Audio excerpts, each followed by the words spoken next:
Let's make some 18th century linen petticoats.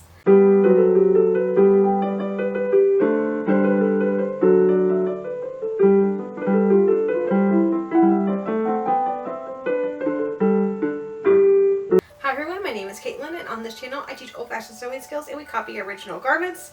We've been working through the 18th century. I am brand new to the 18th century, so I do not know anything about the 18th century, or at least not nearly as much as I know about the 19th century. So I'm sort of flying blind here. We're going to make a couple of petticoats today. We're going to make a linen under petticoat, and I pulled out all my linens. This is like 30 yards of linen right here. My closet's a mess because it was stuck in there on the bottom and I had to pull everything out, and now there's a giant pile where I used to have an organized closet. So I guess I have to put everything back now. And then we're going to make two over petticoats. One of a brownish, is too purpley to be maroon, it's too red to be purple, and it's really more of a brownish color. So we're going to use this.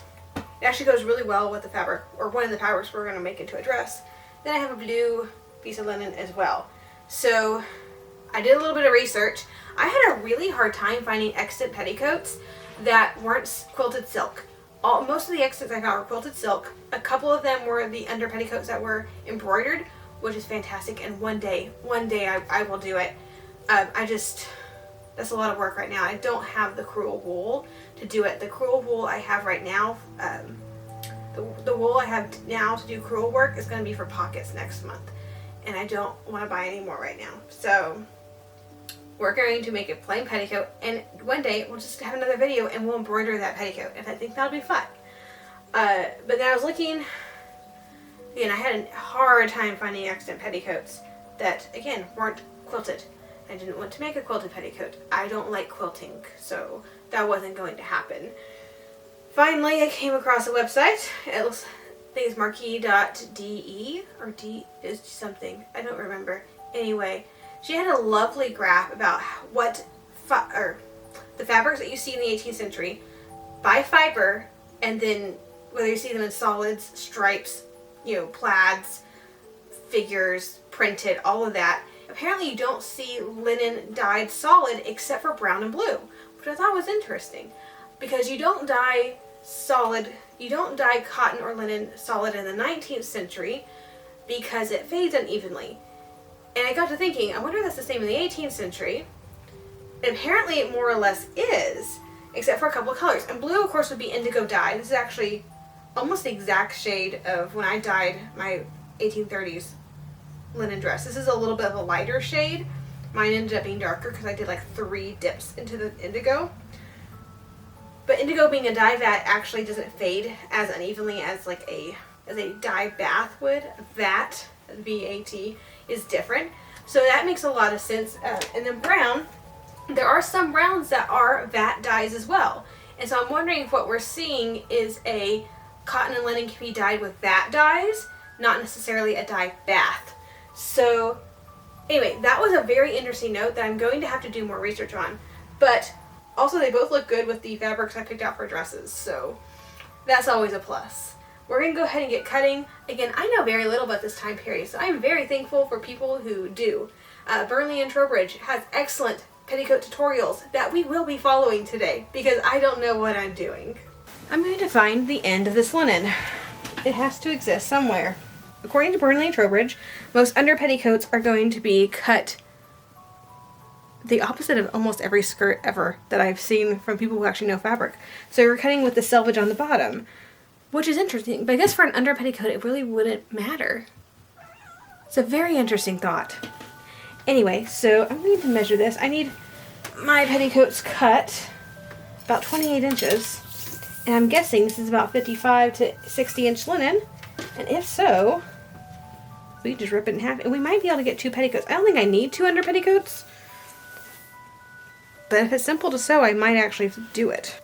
It ended up being about 29. It's only an inch longer. Let's go ahead and make 2 petticoats. That'll be fine.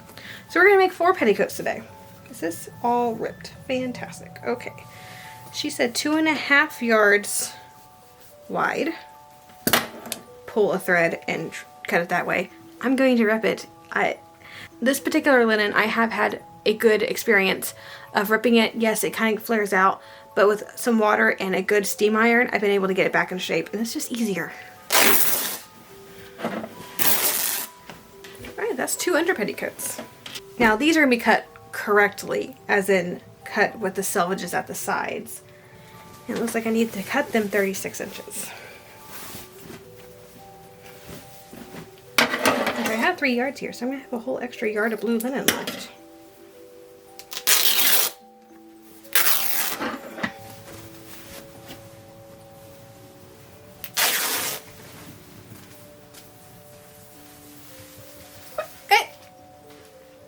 Just stole my tape measure.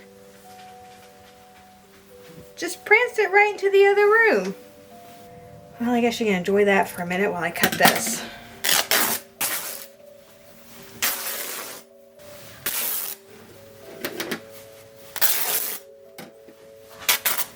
Alright, there's petticoat number 2. Well, I need the tape measure. Really should have gotten that on video. I have a lot of this. I have no idea what I bought this for. Usually, like, I know what I bought things for because I remember those types of things. This, I have no earthly idea.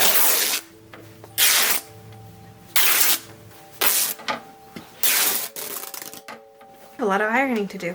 We're starting with the sewing. I'm going to start with the under petticoats and then do the over petticoats. And I probably should be doing a smaller seam allowance than this, but I'm cutting away the fuzzy bits of the linen where I ripped the linen, which you wouldn't have to do if you did the proper thing of pulling a thread, but because I'm lazy, I have an extra step now.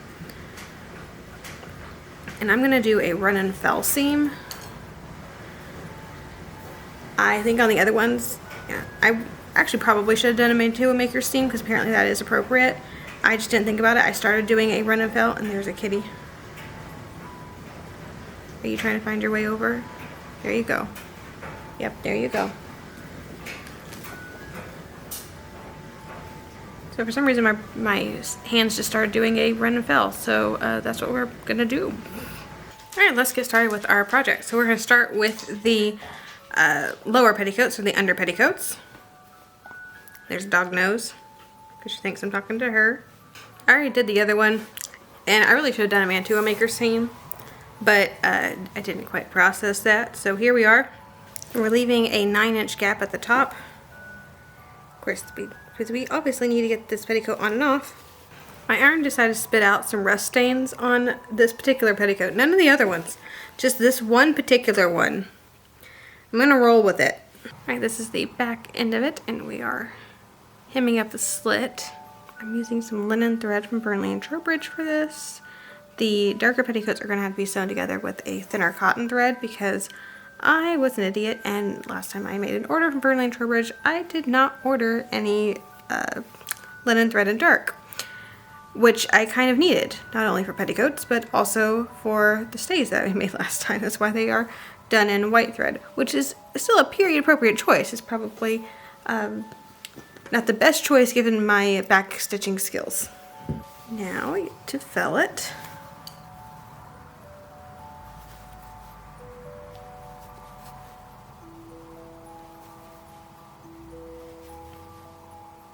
Definitely should have done a mantua maker seam. That would have been a lot faster and quite a bit easier.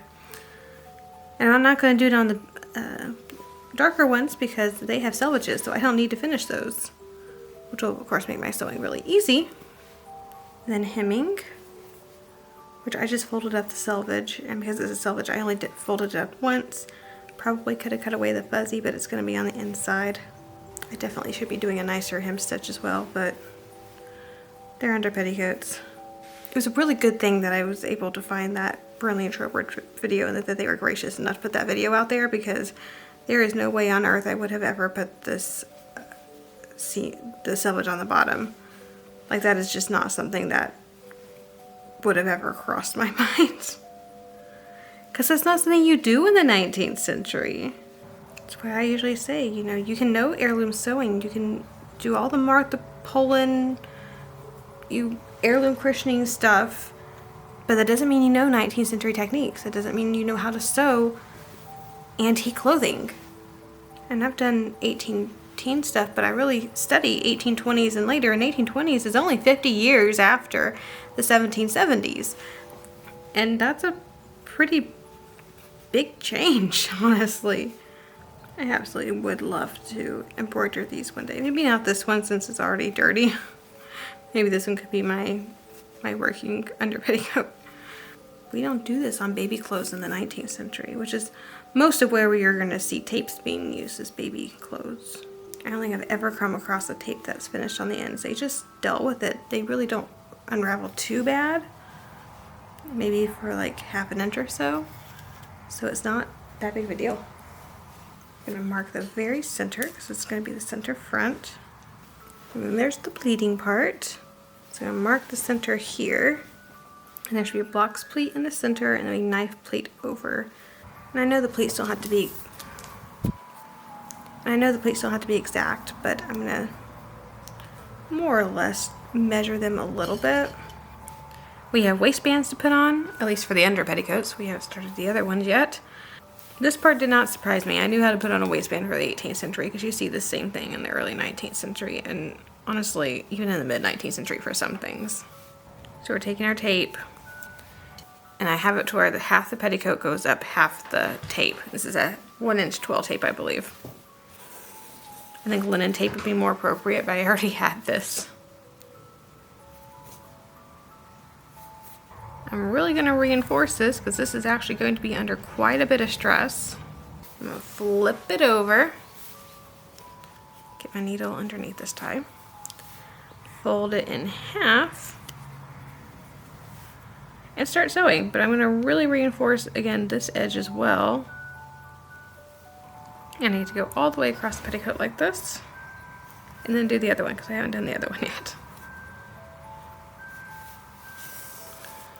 And at that point we get to start the larger petticoats. If you hear chirping in the background, it's because we're hatching more chicks.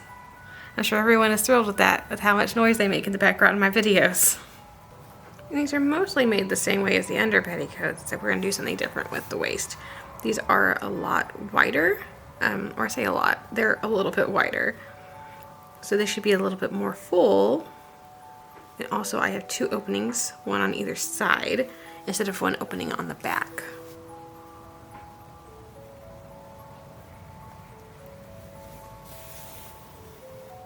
I thought about doing one step at a time for both petticoats, so sewing the sides for both petticoats and then hemming for both petticoats and then doing the waist for both petticoats.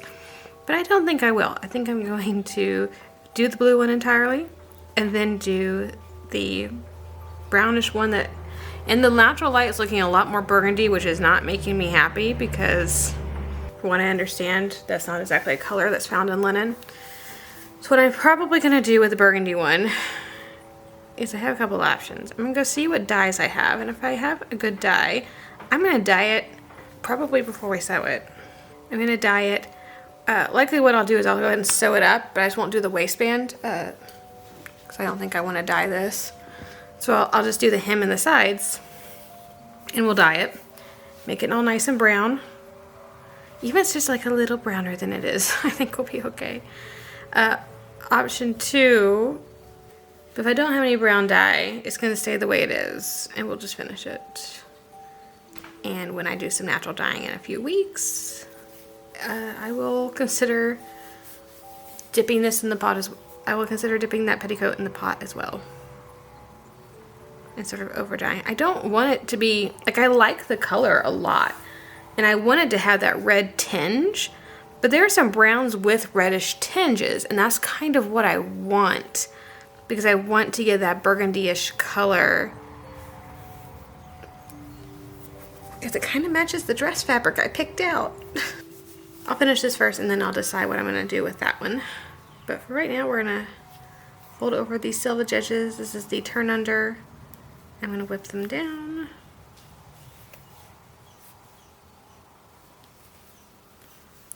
We had another chick hatch in the meantime, so since ending the last petticoat and starting this one, there are 2 of them in there now, making twice as much noise. Oh, and I am using a thicker thread for this, so I'm using basically Civil War thread. It's not original. I don't know if this is Wawak or where my husband gets it, but I'm using black for the blue because it's the closest color I had, and then I'm going to use brown for the other one. it's a cotton thread. Linen's probably more appropriate. But it is the white right thickness, and it's going to be the best option that I have right now. I'm going to do a bar tack over here, mostly because I have a tendency to be a little bit rough on my clothes. And this will just help this seam not to pop out if I were to ever pull on something that ought not to be pulled. I already have everything ironed up, so it's one of the reasons I do this sort of thing, like when I iron before I stitch. Yes, it's better to do it afterwards, but once I sit down to do hand sewing, it's easier for me and I get a lot more done in a quicker amount in less amount of time if I just sit down and just do all the steps. So me prepping everything before just sitting is actually extremely helpful in getting things done quicker. And we're going to do a different waistband treatment, or a different tape treatment this time. I have everything pleated now, or at least half of it. The other half's already done. I'm going to mark the centers, and instead of putting it halfway, I'm going to put the whole, I'm going to match the ends of the tape, and I'm doing it this way just personally, just because there's a very big stark difference between the white tape and the blue fabric. And just in case I ever want to wear this skirt for modern wear as well, and just in case I want to wear this petticoat for modern wear as well, then I want to not show. When I get to the end, I'm going to reinforce this because, again, I'm kind of rough on my clothes. Flip it over kind of like I did before. Except for now, instead of folding it in half, I'm going to fold it all the way down and stitch it down. Just kind of like we did before, except for now the whole of the white bit is on the inside. Alright, we're working on this one. I have brown thread and it blends so well. It's like this is almost brown, but in certain lights it's just not. And I don't think I can justify it. Maybe it's okay, but that one website from people who've actually seen originals, and even I'm going to use a synthetic dye because I do not have time to put up a vat dye right now. But I'm wondering if that's the reason, if it's cottons and linens do better in a vat dye, which is true. A lot of the traditional issues with dyeing linen and cotton don't seem to happen with a vat dye as opposed to a dye bath. So that actually does make a lot of sense. And I'm okay with that being the current research. I don't mind it being brown. I mean, I think this looks really good, the dress fabric, but brown is okay. Brown also matches my corset, which I'm not a huge fan of, but I'm going to do a different brown. That's one of the reasons, because I was going to use the same fabric, and I have enough of the same fabric from the stays to make a petticoat. And that was the original plan as of last month. And I just kind of decided I want something more colorful. I want a wardrobe that's more colorful. But the dye I have for brown is going to be like a lighter brown. Now, that's on white. It's probably going to be dark because this is already pretty dark. But at the very least, the outfit won't be purple anymore, which is kind of what this is looking like. It's not maroon, it's not red, it's not purple, it's a brownish burgundy, I guess. But given that's where the research I have right now is, I'm thinking we're going to go with that. So I'll just go ahead and make it brown. But I am going to stitch it together first. I'm not going to do the top part. I'm just going to hem it and, of course, do the sides. That just seems very odd to me. But even some period selvages, I mean, they have weird colors in them. I'm like, that's interesting. I say period, I mean like 19th century, because that's what I'm used to looking at. After this, I'm going to dye it real quick. It's a larger piece, so I think I'm going to dye it in the washing machine. And I'm just going to use a Rit dye, because apparently I don't have any Dharma dyes that are brown. But I did have one that is Rit dye, and it's like a nice, warm, light brown. Alright, working on this one again.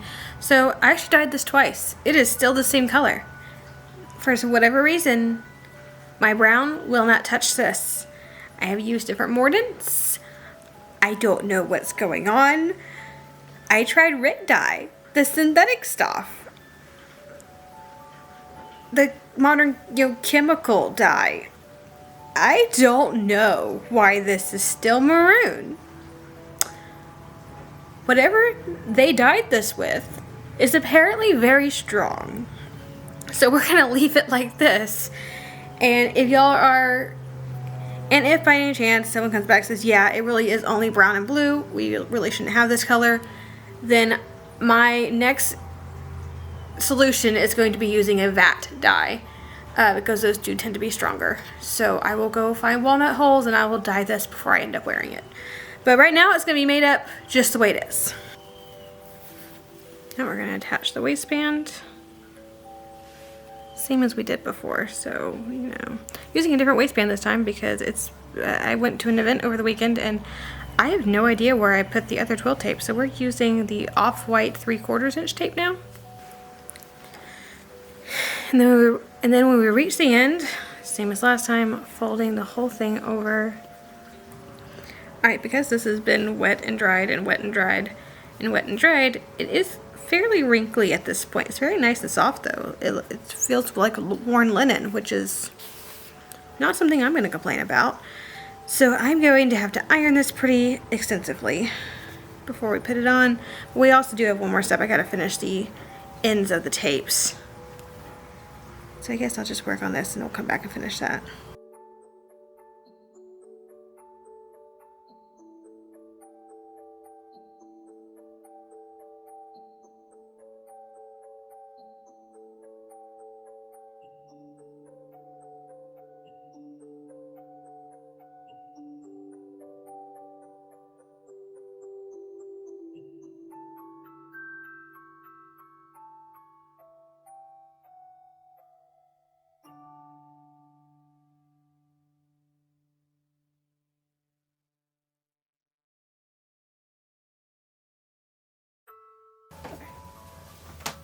Alright, so this is how we were 2 months ago.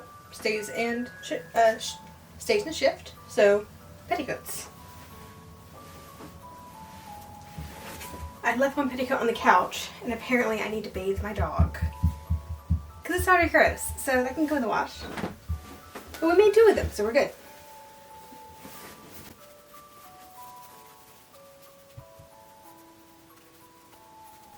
Okay, so there's the lower petticoat. That's where it ends. It needs to be washed a few times. It's a little stiff still. But it's a petticoat. I ended up making like twice as many petticoats as I wanted to at first, but sometimes that just happens. Here's the blue one. It's the one I'm probably most excited about. I love blue. I think I made the waist a little bit too small by accident, but it's a petticoat, so it'll be okay. And I have been losing inches off my waist lately, so maybe by the time I actually do an event, it'll fit. Yeah, it's like half an inch off on either side. Go down there. There we go. Got holes, so. But you can see, like, it's a little bit, there's a little bit of a gap. There's less of a gap on this side, so I guess I need to get over a little bit. Make it even. I like that. I think that's cute. I mean, it's a beautiful blue, indigo blue. This is almost the exact shade. I don't know if I mentioned it before. It was like the exact shade of the linen dress that I dyed from a period receipt. 1815 receipt, so it was a little bit later than this. But this is possible to get this color by indigo, so I'm actually very pleased with that. This is just cute, just on its own, honestly. If I was into like the medieval Ren Fair look all, modern life, I'd probably be wearing this. But I'm not, so still cute. And I do think the colors look good together. They're like, I had enough of the brown to make another petticoat. That's what I was stressing about last time, is having enough of that to make a petticoat. And the more I thought about it, the more I just didn't want my stays and my petticoat to match. Does that matter? No. Because I'd be wearing a dress over it anyway, so nobody's going to notice. But I would know, and I didn't like that. Alright, let's try taking this one off and putting the other one on. But yeah, I don't mind this color so much. I've never seen an original linen petticoat. I've only seen the silk ones and the wool ones. So I don't know what's appropriate, and that one source is kind of throwing me on whether I can have other colors or not. And if I can have other colors, I'll keep this. That's fine. It's not a big deal. If I can't, we're going to figure out a way to get this brown. I don't know how I'm going to do it, but we're going to figure it out. This one I actually made the waist a little bit too big, so it overlaps quite a bit. And it's looking a lot more red on camera. It's like more purpley in real life. Right there. No gap on that side either. But yeah.